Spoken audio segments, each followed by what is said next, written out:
Ассалаумалейкум. Бүгін сіздерге ватрушка, яғни айтқанда творклы булочканың рецептіменен бөлісіп өте жақпан. 1 литрге шамалас жылы сүтімізге ярым қасық тұз, 2 қасық құмшекер, 1 маек, 1 қасық дрож, 3 қасыққа шамалас майымызды салып, ұнымызды қосып, жақсылап бос етіп илеп аламыз.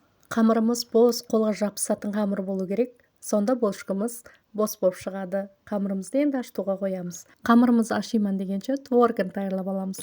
400 грамм творогтың үстіне 1 кесе құмшекер, 2 қасық қаймақ. Қаймақтың орнына сметана пайдалансаңыз да болады. Кейіннен маектің ауызын қосып, қасық жәрдемінде жақсылап араластырып, кейіннен блендерменен жақсылап езіп араластырып аламыз.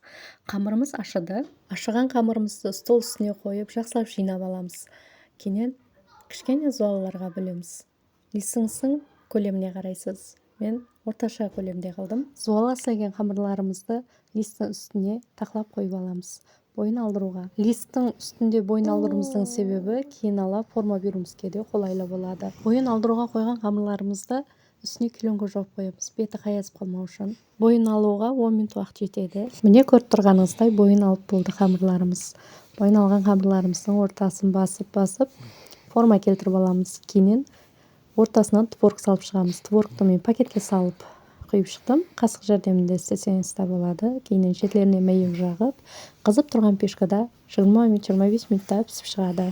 Қарап тұрасыз. Бұл булочкамыз сондай бос, жағымлы, мазалы болады. Жасы кішіге де, жасы үлкенге де теңдей жағады. Сіздерге ас болсын, сіздер де бір даярлап көрің. Егер даярлап көрсеңіз, мен белгілеп кетуді ұмытпаң.